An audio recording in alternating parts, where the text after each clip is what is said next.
I just want to spend a few minutes laying out the threat for us, because a lot of people are out here because we believe there's a threat to our community, yes? Yes. But what is the threat? And we have to be careful not to just broad brush the threat, but we also have to understand that this threat is serious and it's significant. And so what I want to do is just ask and pose a few questions and lay out what it looks like here in the United States. What I'd like to do before we start, if it's okay with you all, is to stand and say a Pledge of Allegiance. I'm going to face the flag that's on the Capitol. I pledge allegiance to the flag of the United States of America and to the republic for which it stands, one nation, under God, indivisible, with liberty and justice for all. Hoorah. Hoorah. Yeah. For those Marines out there. That's right. So here's a question for us. Is we have a lot of, we watch in the news and we hear about ISIS beheading children in Syria and putting their heads on spikes. We watch ISIS set people ablaze. We've watched Al-Qaeda and what they did on 9/11 and in many of their attacks, and what both ISIS and Al-Qaeda are doing in Africa and Asia and the Middle East. And we see groups like Hamas and Hezbollah and Abu Sayyaf and Al-Shabaab and Boko Haram on different continents around the world. And we see movements like Tablighi Jamaat, Jamaat-e Islami, and the Muslim Brotherhood. And so the question is, what is it that they say they want? They specifically say they want one thing. Does anybody know? Death to Israel and death to America. Well, that's right. They want an Islamic state under Sharia Islamic law. That's what they say. It's what Al-Qaeda says. It's what Hezbollah says. It's in the Iranian constitution. It's what the Muslim Brotherhood says. It's what Al-Qaeda says. It's what all these terrorist groups, these jihadi groups say, is that's what they want. And since 9/11, our government has not actually taken a look at this. If you look at our national security documents, you actually see that nowhere in there do we define the threat. Nowhere. Today, we're told the threat is ISIS. So the question you should be asking your leadership at the state and national level is, what happened to Al-Qaeda and Hamas and Boko Haram and all these other groups? Certainly, what happened? Did Al-Qaeda go away? But we're totally focused because we're looking at this at organizations and not as a global movement.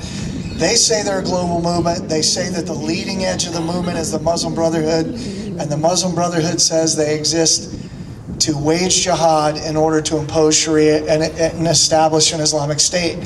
So what does that mean? Well, first, let's break this down. The Muslim Brotherhood is an international organization that exists with a formal structure in over 100 countries around the world. And they're here in the United States. We know for a fact when they came here, how they came here, and what they're doing here. In 2004, the FBI raided a home in Annandale, Virginia, where the archives of the Muslim Brotherhood in North America were discovered. And thousands of documents, strategic documents, historical records, lists of organizations, lists of leaders, photographs, audio tapes, all this were discovered, and much of it was entered into evidence in a trial right here in Texas, the largest terrorism financing and Hamas trial in U.S. history, which was the United States versus Holy Land Foundation. At the time it was indicted, in 2008, the Holy Land Foundation was the largest Islamic charity in America, and it's a Hamas organization. So that's one data point. The very first national Islamic organization in America was the Muslim Students Association at the University of Illinois in 1963, founded by the Muslim Brotherhood. So the Muslim Brotherhood founded the very first national Islamic organization in America in 1963, and in 2001, after 9/11, the largest Islamic charity in America gets indicted, and it is a Hamas organization, which is an inherent part of the Muslim Brotherhood. So when people say that the Muslim Brotherhood's not violent, that's simply factually not true, because the Hamas is a part of it. And what we know now is that the Holy Land Foundation was a 15-year FBI investigation that demonstrated that there is a massive Islamic movement in the United States, that the largest Islamic organizations in the United States are part of this movement. And I just mentioned the very first one, the Muslim Student Association, which right over here at the University of Texas, they have a chapter, recruiting jihadis. That's what they do. And we're allowing that. They have over 630 chapters across the United States on every major college campus to recruit jihadis. At their national conferences, we see them stand up and give the MSA pledge, which is almost word for word identical to the Muslim Brotherhood creed. That's not an accident. It's because they are the Muslim Brotherhood. So let me just lay out a little bit of the network here, and then I want to answer the question about Sharia, because I hear a lot of people talk about it, and I want to make sure we know what we're talking about. So if we look at the Muslim Brotherhood network here in the United States, let's break it down according to what they say. They say the Muslim Student Association is theirs, and that's in all their historical documents and the evidence entered right here in Texas, in Dallas, in the Northern District of Texas, in the HLF trial. So the MSAs, there are over 630 chapters.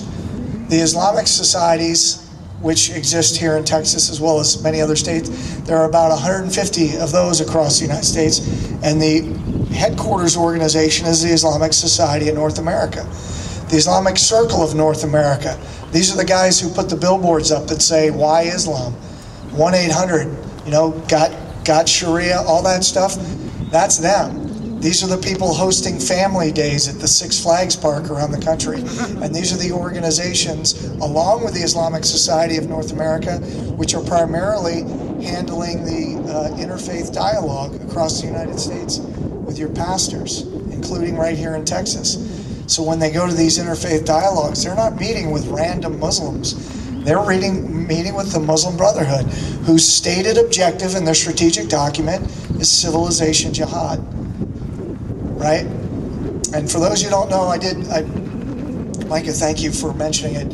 I have copies of my book, and I'll be staying after if you want to get one, and I'll be glad to sign it for you. But all the details of that are in there, and it comes from the documents that were entered into evidence.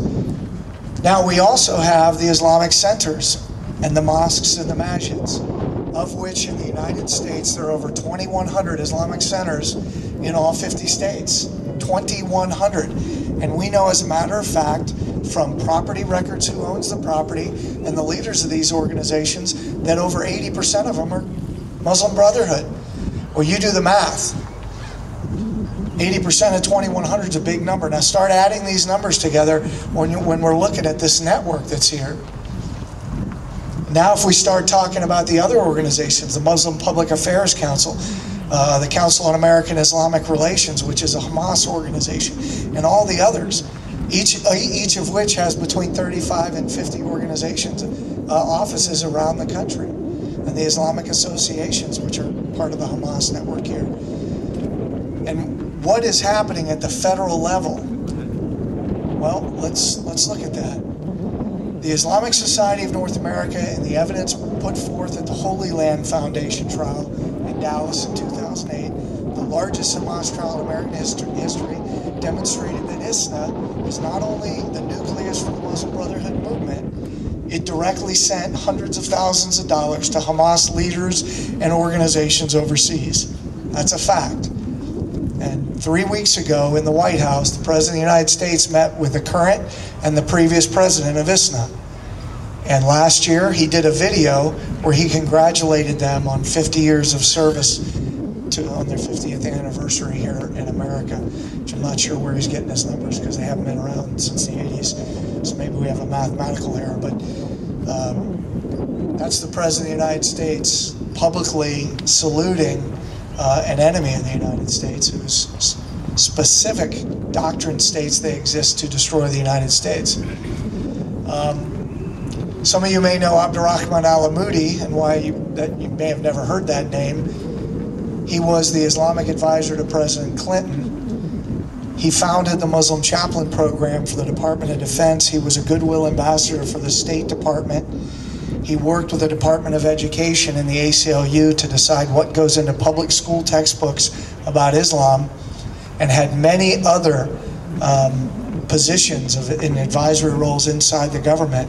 And in 2003, he was arrested at Heathrow Airport with $340,000 cash he got from Muammar Gaddafi for the global jihad. It turns out he is a financier for Al-Qaeda.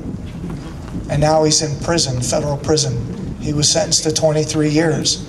So the advisor to the President of the United States was Al-Qaeda. The guy who founded the Muslim chaplain program for the Department of Defense is Al-Qaeda. Now the Islamic Society of North America, Muslim Brotherhood, and another Muslim Brotherhood organization are the organizations that certify Muslim chaplains for the Department of Defense and for the Bureau of Prisons. That might help you explain why we have a radicalization problem in our prisons. It's because the enemy is certifying who becomes a Muslim chaplain. Well, how is this possible?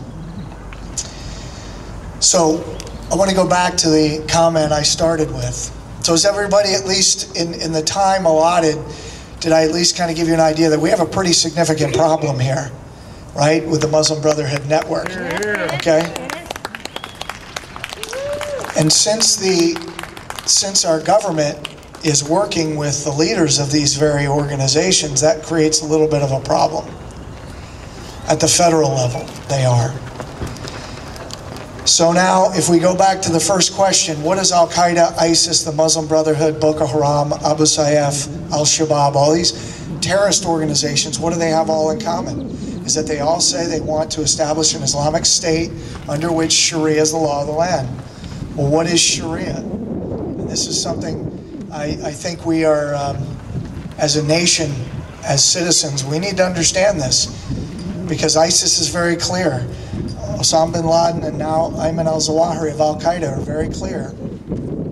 Abu Sayyaf and all these other groups, and there are hundreds of jihadi organizations, all say they seek to impose Islamic law and Sharia. And oh, by the way, the Organization of Islamic Cooperation, which is the largest international body in the world, second only to the United Nations, the OIC is made up of the kings and head of state of every Islamic country on earth, 57 states.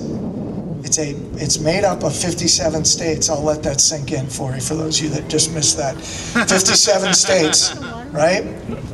And at the international level, every 3 years they have an extraordinary session. And what they do during this extraordinary session is the kings and head of state of every Islamic nation on the planet vote.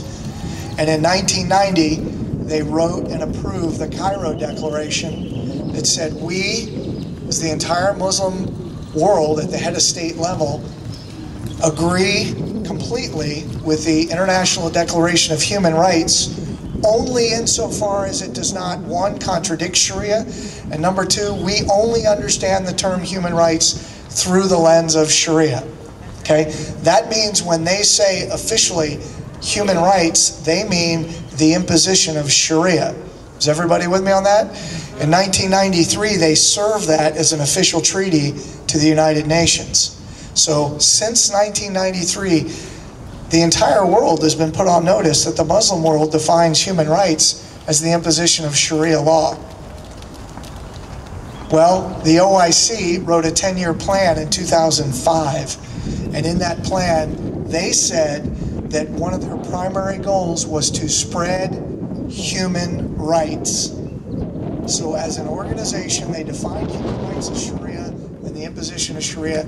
Then they officially in their 10-year plan say, we want to spread human rights. And they also said, we want to counter Islamophobia, which we define as slander in Islam.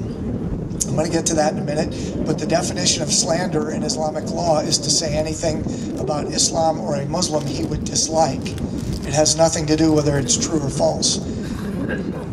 So if you say anything about Islam, they want to make it illegal, and their 10-year plan specifically says, including deterrent punishments on all nations, not just the 57 member nations. That's the imposition of foreign law on us. And this begins, in this discussion I want to share, this begins the discussion at the right point, which is we are not talking about religious freedom right now. We're talking about an organized movement that seeks to impose foreign law on you and me.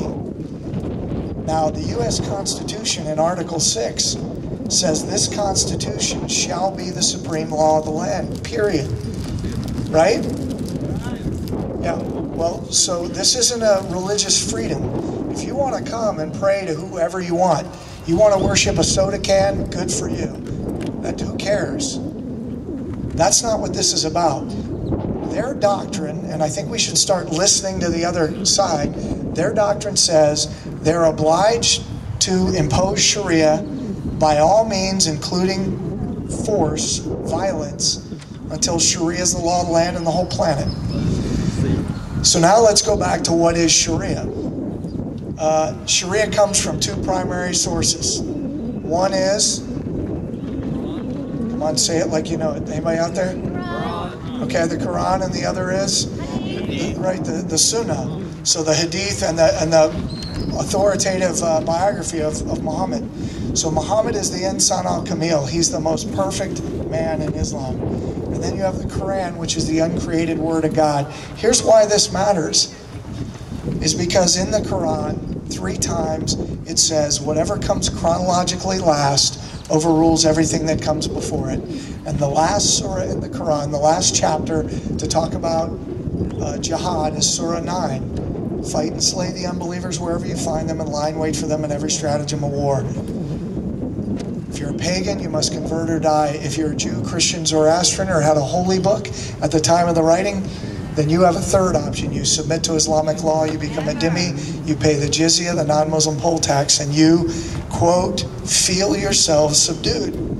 That's the law. That's why that's the last word chronologically in the Quran. Then Muhammad said it, and then Muhammad did it, which means there can be no dispute in Islamic law. Does that make sense? So that's what it is. So what I'd like to do is ask a few questions. If a Jordanian man who's 60 years old marries an 8-year-old girl, is that legal or illegal? No, it's actually under Sharia, it's legal. Yeah. Right. Well, it is happening here, unfortunately, though. We're not adjudicating it. Right, because Muhammad himself married a 6-year-old and consummated the relationship when she was 9. So anything he did, Muhammad bound the hands and feet of his prisoners and burned their eyes with nails. So when we in Iraq found American soldiers with their hands and feet bound, their hands cut off and their eyes burned, that's completely legal under Sharia because the Prophet himself did it. These are things we need to understand. So I want to finish up this discussion with an actual book of Islamic law. Now I have an entire library of Islamic law, but it probably wouldn't be prudent to bring it all out today. So I brought this. This is a tabletop book of Islamic law. It's the one I always recommend to people because it's right here in the front. It's published in Beltsville, Maryland. It's 14th century Islamic law, and the Islamic Society of North America at their conferences says it should be on every table, every Muslim household in America. So that tells me that it's relevant, yes?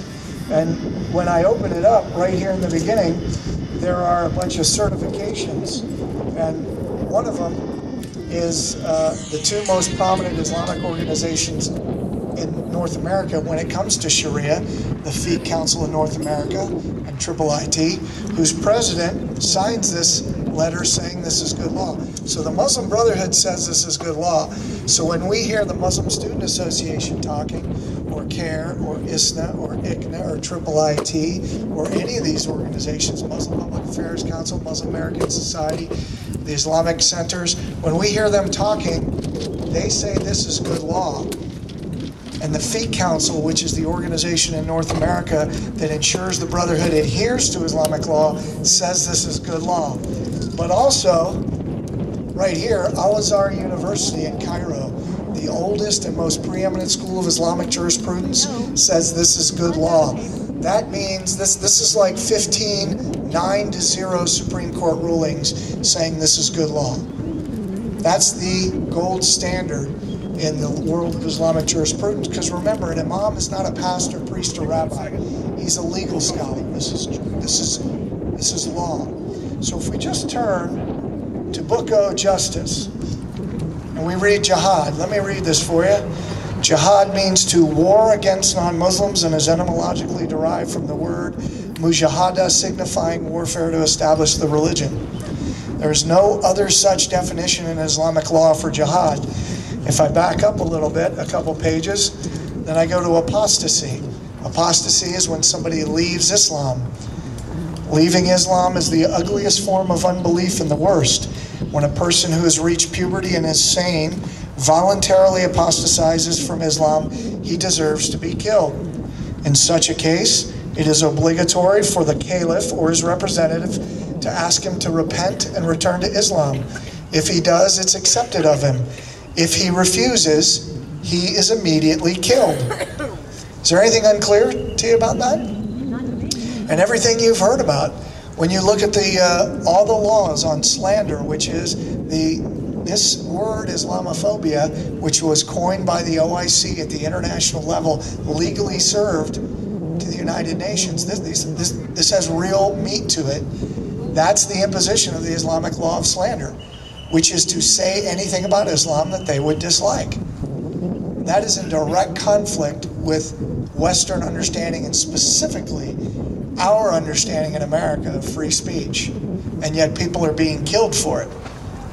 People like the people in Denmark, the people in Canada, the soldier in Canada, the people in Australia. I mean, what you saw at Charlie Hebdo in France, that was about free speech and Islamophobia. You offended me. When one of these guys that you can identify as a Muslim Brotherhood leader in a Muslim Brotherhood organization says you're slandering Islam or you're an Islamophobe, that is a direct threat to your life. But most people don't get that, because what they're saying is you are slandering Islam, and the penalty for slander in Islam is capital crime. It's death. And right outside the government buildings in the UK, when the Dutch parliamentarian Geert Wilders was speaking, there were Muslims right outside, and they said it very clearly. The Prophet himself said, anyone who insults Islam, faqtuluhum, kill him. Right out of the word, that is authoritative Islamic hadith. There's no gray area there. So what do we do with this, and how do we respond? Check my time since I don't have a nice friendly clock up here, because I don't want to keep you guys. So a couple things. One, if we start with the network that exists here in the United States. I did a briefing a few years ago at the Pentagon to about 5 very senior individuals, and they looked at the network as it was laid out, and they said, well, this looks like an insurgency in the United States. So in a counterinsurgency, the focus of how we're going to fight this is at the local level. Local level. The tip of the spear in this entire war, from our perspective, is your local police. They're the tip of the spear, not the military, not the FBI. And this is something that is very hard, especially for local law enforcement, to swallow. But we are working, myself and a few of my colleagues around the country, talking to governors, state legislators, law enforcement, and citizens. And they are starting to understand, because they see at the federal level, they're not only going after these folks to indict them, and there's plenty of evidence to indict them, they're actually inviting them in and using them as the liaison between the federal government and the community on the ground. These Muslim Brotherhood, Hamas, Al-Qaeda organizations, because they wear suits and they say, hi, we're nice and we like you. Now that is, besides being incredibly naive, it's unprofessional. And when we have individuals in places like Fort Hood and Arlington, Virginia, and New York, and Boston who are dead, that's criminal negligence. We put doctors and lawyers in jail for this kind of behavior. And yet, shouldn't we be holding our leaders to the same standard?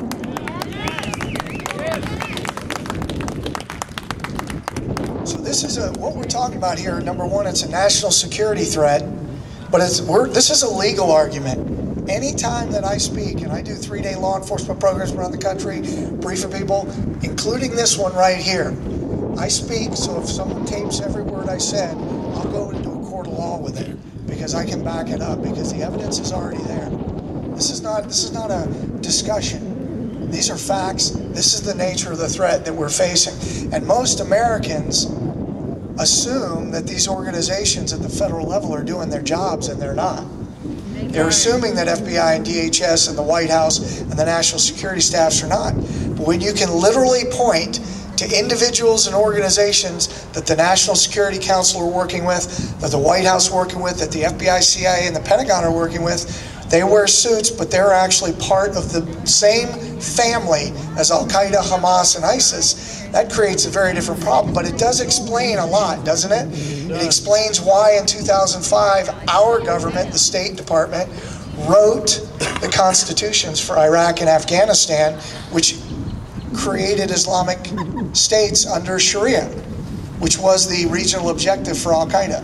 So our government wrote the constitutions that created and gave way to Al-Qaeda's objectives in those areas.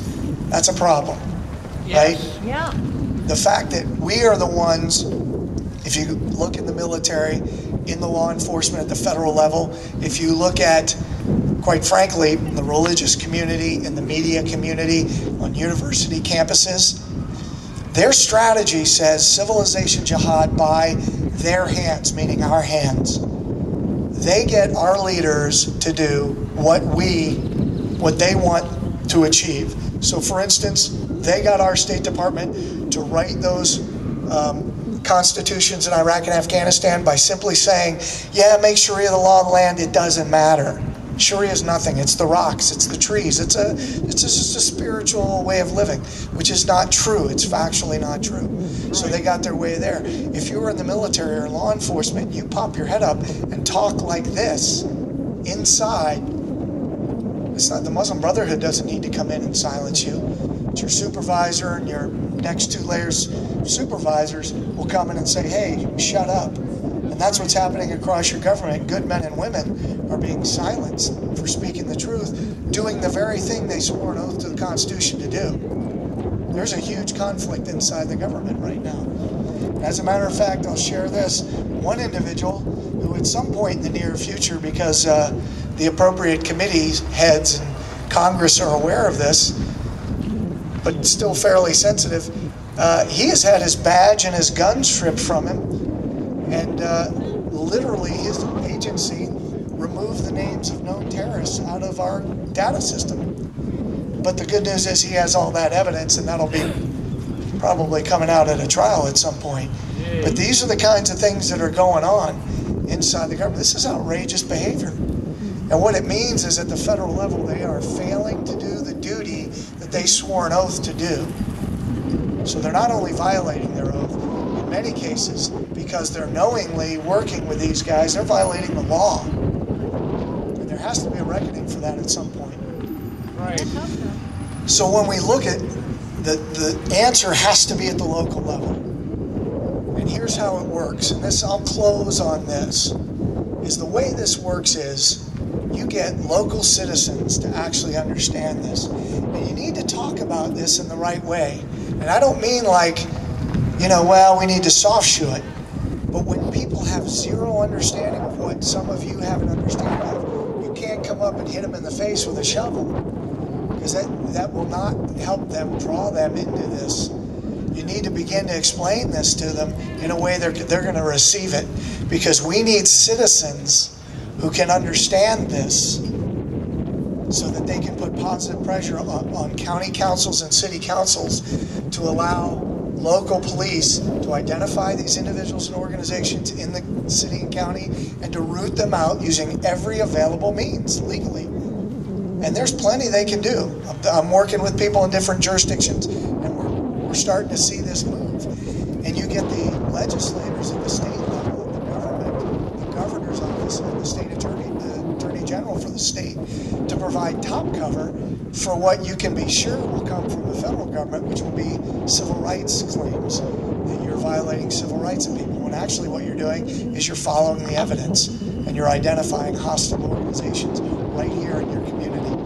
But so long as university presidents allow jihadis on their campuses and no UT grads seem to care and they keep sending their checks, you just imagine if, you know, UT alumni just simply send an email to the president and say, you know, we're not going to actually send any more money to you until you shut down the MSA over there at University of Texas. Watch how fast that MSA goes away.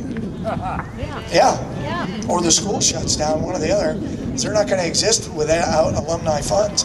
These are the kind of actions that need to be taken, and much more aggressive than